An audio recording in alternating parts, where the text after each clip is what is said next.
Hi everyone, my name is Raheel Barbaruah and I was a student of Aakash BYJU'S Guwahati East branch, and I have appeared for the NEET UG 2023. When class 10 happened and the COVID-19 pandemic and with the lockdown happening and we were all locked up inside our houses having online classes, and that's when I started reading biology for the first time, and I really developed an interest in it.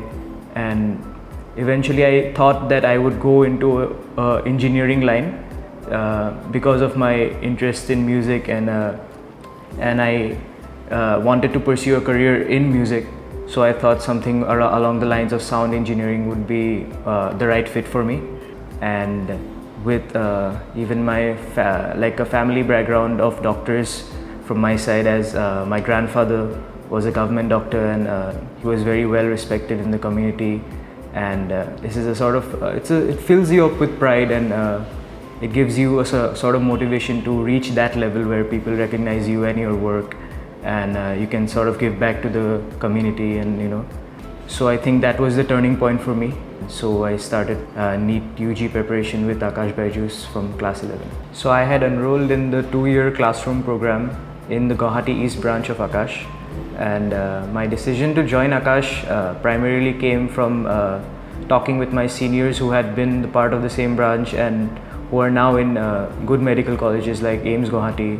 Then I looked into Aakash's previous results, and eventually I even gave the test, the IACST test, and I scored well on the test, and I was offered a 80% scholarship.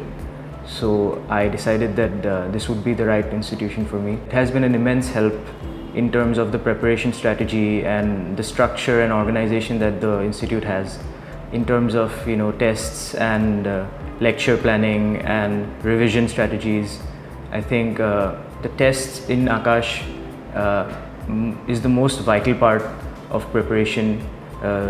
In terms of my journey with Aakash, in class 12 there were so many tests that you're practically giving tests either like in 2-3 days, and you do go back home and you do your error analysis, and that I think leads you to a point where you've sort of seen every kind of question that could be made. So then you're prepared. And lastly, when I was enrolled in the intensive program a month before the NEET exam that had daily tests, and we had 21 full syllabus tests before the NEET UG, and I think those tests were the reason that I was able to score a good mark in the NEET UG. I think the teaching environment and the classroom environment in Aakash is very good. The teachers are amazing. They are always available for doubt solving, and if you and any kind of help, I think they will guide you in the right path. Moreover, the study material and the modules that Aakash gives, I think, is top notch. And the newer stuff which we got, like NCERT maps or Know Your NCERT, these are modules which really help to grasp the NCERT language. So NCERT is like everything for NEET, at least for NEET UG. I would say NCERT should be the most important book that you should focus on. At least in the last few months of the preparation, I think if you start delving into more new material, that would be harmful. Rather, if you stick to the NCERT and you go through the diagrams in biology, you go through the data in biology, because everything, if there are database questions or diagram-based questions, the diagrams itself would always come from NCERT. So that is a very big plus point. Yes, I think I mostly use NCERT maps as a quick revision tool, because all the formulae and all the diagrams, important diagrams and important points from all the chapters are given in a very concise and discrete manner in the NCERT maps. So I think it is really important for all the aspirants to have a good break time, because at least in my scenario, I would say I can't study for really long hours. Like my friends would study for 4 to 5 hours straight without a break. I can't do that personally. So I personally take breaks after 2 hours, or maybe if I push it, maybe 2.5 hours.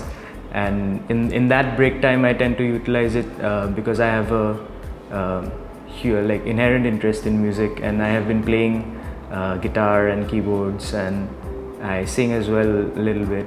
So I would take out the required amount of time I needed to unwind and relax, play the guitar, listen to songs, and I think that's what keeps you going. It keeps you refueled, and I think that's what helps with the stress that comes along with the preparation. My parents have been great pillars of support, at least in terms of they have never forced me to do anything their way. They have always given me the independence to sort of make my own decisions and do my own preparation and like I would personally would say that my mom would sometimes say, you take a break, like you don't have to go that crazy all the time. And my dad especially, he has been really helpful in the last 2 years. He has sort of given me a lot of his time, and he is a busy man, so I really thank him for that. I think the number one thing that I would like to say in terms of tips for future aspirants is that you should really focus on error analysis and giving tests. That is one of the most important part of your preparation strategy. Other than that, I think I would say really stick to NCERT. I think it's very, very plausible for everybody to feel a sense of FOMO because everybody is buying these books, other guidebooks or research books or something like Campbell or H.C. Verma for physics or something like that. I would say just stick to NCERT and the modules which have been given to you. I think it's more than enough to crack the exam. I think someone said to me once that it's better to do one book 4 times than 4 books 1 time. So I think that's the best strategy, I would have to say.